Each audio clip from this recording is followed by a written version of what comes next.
Alright, we're in the garage. So here's what we're doing. So I did a mock-up piece. And of course, like I can't do anything halfway. I had to weld it all the way from the wall. But so that's going to be kind of what our crossover is going to look like. It's going to be a little longer. It's going to be a little longer out that side. So it's welded 90 there. So it comes out of the pump, goes over. We'll come out here and then go that way. That's part of why. Sorry, got metal stuck in my foot. That's part of why I want it longer, because I don't like how that kind of comes out at an angle. But that's what this is a sample for. The hole in the front is from the hole saw the drill went through. So things that I will adjust in the future one, or the finished one, whatever you want to call it. So yeah, and then the upper one will be basically the same thing, and then they're gonna get welded straight to the motor plates. So I'll double check that I can access all the bolts, but that keeps everything super tucked. Let me flip you around. Obviously, like with that angle the way it is, I can't go in anymore, but it's gonna be square here. This is because of the whole angle of the dangle situation. But yeah, so this will be square to here. This will come out and then it'll pop off probably to about there. So I need to make this like 12 to 13 inches. Then they'll get a fitting of sorts or a barb or something over here for the hose. And then this upper one will do the same thing. Come out, hug it, come out here, hug it, and then there'll be a fitting. Bloop. And this top one will get a well-done bung for the steam port vents to drop into. And then those will come down. And there will be a BMW electric water pump in that area somewhere so that we can flow everything. But water situation figured out. Now, that's there because we're going to take that hood and we're going to set it on here. And this is going to determine whether or not we go with a cowl. That is, hold on, let's grab the tape measure. All right, so that's about 8 7/8 tall. And the intake I'm looking at getting is about 9 1/4. So we're pretty close. I could probably toss something on top of that. You know what? Let's see.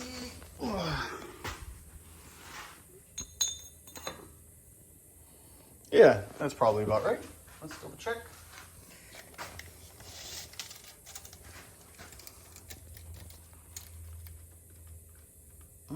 It's actually a little tall. Anyways, so we'll just go without it. If it clears, I'll measure how much it clears by. But so this will determine if we need a cowl, because that's essentially the problem spot with the hood because of the very aggressive angle that everything comes down at. I worked on this today, but I'll show you that in a separate video. And yeah, so I'm gonna throw you guys actually on the vise. Maybe. Yeah. And you guys can watch as I put the hood and we see if we're gonna need a cowl or not. If we go cowl, I think we're gonna go air to water. Mostly because it's silly not to. Oh yeah. Oh yeah. It just needs a little bit of a cowl. You know what? Let me throw pins. I don't even need to throw pins in it. You can clear as day see. Solid gap. And it's not even like a little bit, it's a whole lot of it. So we're gonna have to figure that out. And that's also technically not even tall enough right now because the valley cover goes down and all the measurements are from the valley cover up, not to the block. So, yeah. We'll need a cowl. Is what it is. Which means we're probably gonna go air to water with a sandwich plate. Makes plumbing it a lot easier. But, all right. That's probably not it for this video, but it's it for today. So.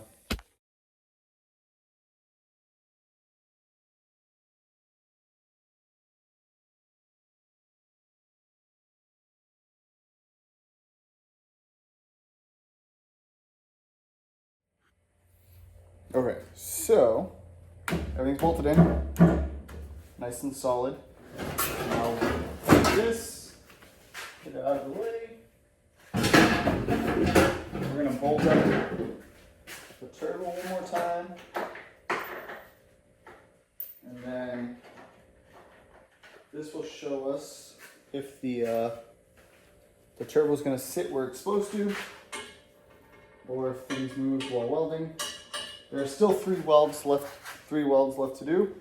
This weld here and both V-bands, but I don't want to do those welds until everything's together. There's a little bit of warpage, but it closed up with the clamp, so not perfect, but should work. So now we can essentially do our final placement. You guys really don't want to look at my butt the whole time, so let me move you over so you can see what I'm doing.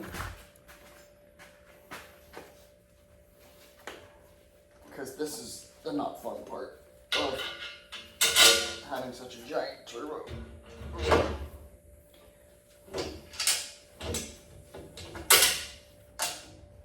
Please remember, when I specify that I have a giant turbo, I just mean physical size, not like millimeter size, because we're still on a fairly small turbo here.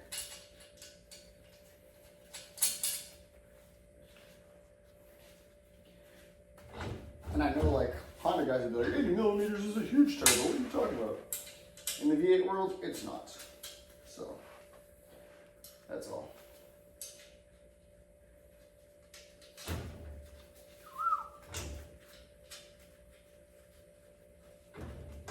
Alright, come on. Now it's at least supported. And I don't think anything really moved, which is good. Amazon, because no local places had it, which is a little frustrating, but it is what it is. Yeah, so no local places had the dowels or could get them, and then the local Chevy dealer told me it was going to be like $48, which is 6 times as much as I paid for these. So. Like, yeah, no, we're not doing that. These are the yes, it happens. These are the All-Star ones. Again, I just ordered them off Amazon. They're like 8 something. So, works for me.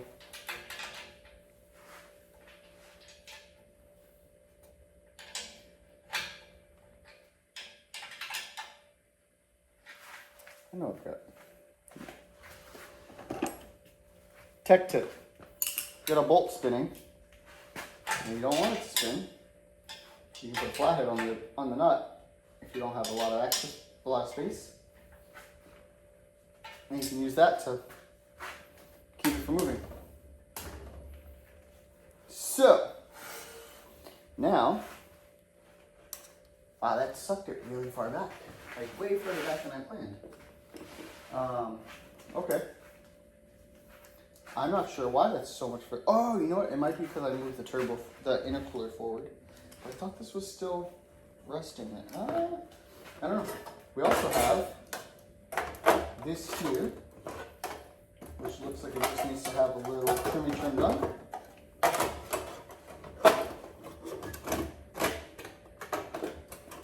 Oh yeah.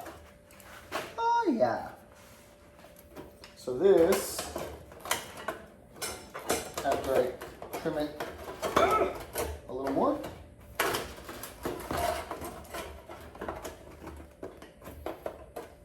hold on. I'm fighting with this for no reason. I can literally trim it in a couple of seconds and not fight it for no reason. Silly man. Silly, silly man.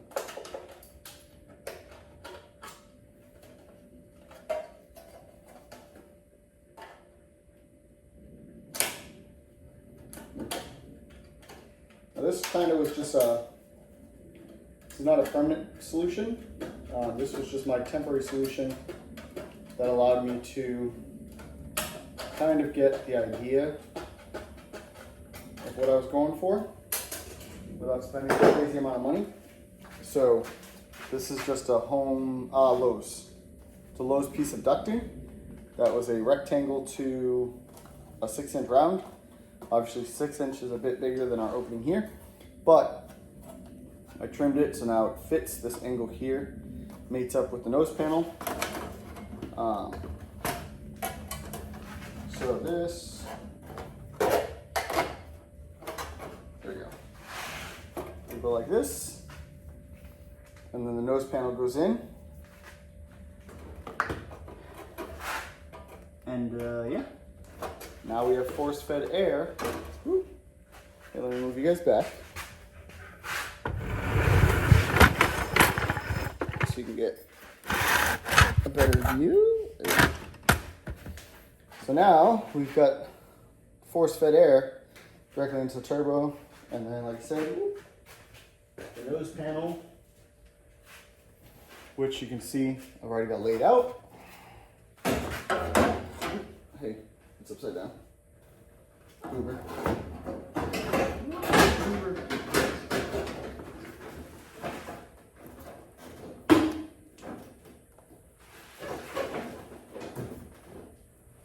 Okay. So now,